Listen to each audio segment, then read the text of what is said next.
Hey there, extraordinary treasurers. Number 2 cornerstone in the journey to be a Jewel Pro is accuracy.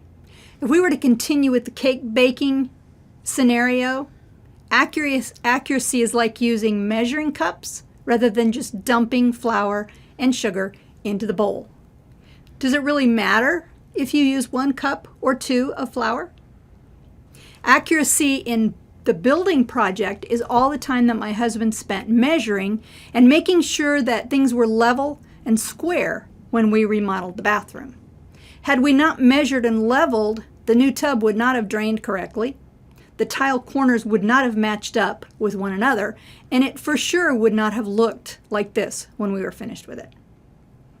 The more accurate you are, the better your reports will be, and the less time you will spend finding and fixing errors. Errors cost time, they cause you stress, and they lower the quality of your reports.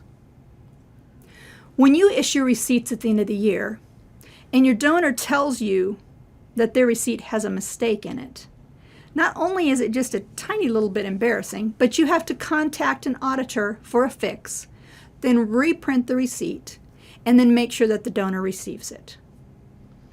When your bank statements don't reconcile, it sometimes takes a lot of time to figure out why. Accuracy in posting will help you avoid most of that trouble.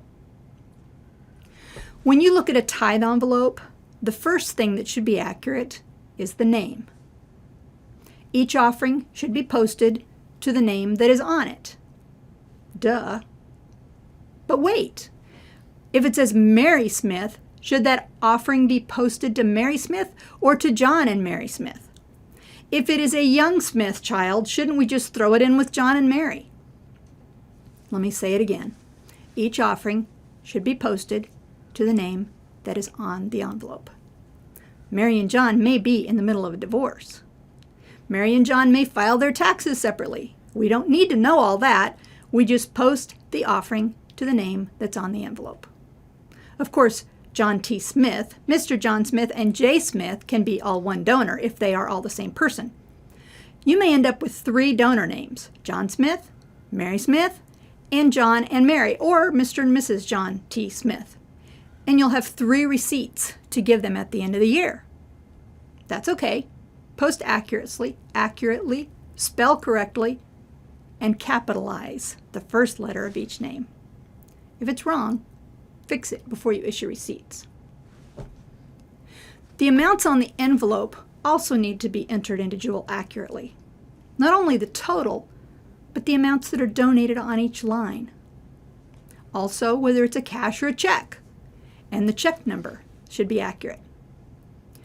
The destination of each offering must be accurate too, and sometimes it takes detective work to figure this out. You might have to contact the donor and ask them what their intent was if you can't read their writing. If you want to know how well you're doing, conduct a self-audit. Find the contribution report for that offering and go through the envelopes you just entered and see if they were all entered correctly.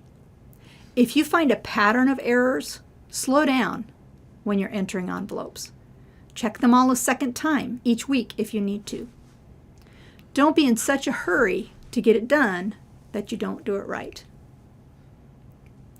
Accuracy in how checks and offerings are dated is important as well. If a deposit is not a Sabbath offering, date it in Jewel with the date that it was actually deposited. Date each check with the date it was written. If it's an automatic payment, date it with the date it was taken from the bank, usually the due date on the statement. I'm not going into all the reasons how accuracy in these areas will save you time and aggravation, but trust me, they will. Another area that accuracy matters is in the writing of memos. Learn to write accurate and informative memos. Checks, deposits, transfers, all Jewel entries have memo lines. And these memo lines will, to a great degree, be the deciding factor in the clarity of your reports to the board. Memos should tell you all the information you need to know. You shouldn't have a question mark in your mind when you finish reading a memo. Look at this check report. What would this make you think if you were on the board? What questions would come to your mind? What did they purchase? What was it used for? Are they trying to hide something? Writing great memos is an art that you can learn. In fact, they're so important, we have a video just all about memos. But a treasurer may say, well, I know what it was for. Memos are not for you. They're for the board. And the board should not have to ask or guess what the checks were for. Now, there's a certain amount of abbreviation you can use, but abbreviations can be counterproductive if no one knows what they mean. I have seen memos without any spaces. I assume that they were trying to use all the space they have because the space is limited. Memos that are all capitals waste precious space. Some memos contain very little information or duplicate information. In fact, a person off the street or a child from your junior department should be able to walk in and know exactly what that check was for. Identify the event, what was purchased, the date range. For example, a check to Seminars Unlimited could just say materials, or you could have it say materials for the May 2019 Revelation Seminar. Much better. A check to Broadway Sound could just say AV. Or it could say replace Mike from Lightning Strike. Birch Communications, if it's a utility, it's a little bit more difficult. Some treasurers put the account number.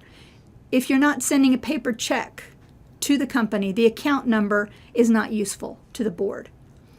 I like to put the date range of the payment that was made in that case. 12/1/18 to 1/1/19, internet. You might be thinking, what's the big deal? I mean, it's not that big a deal.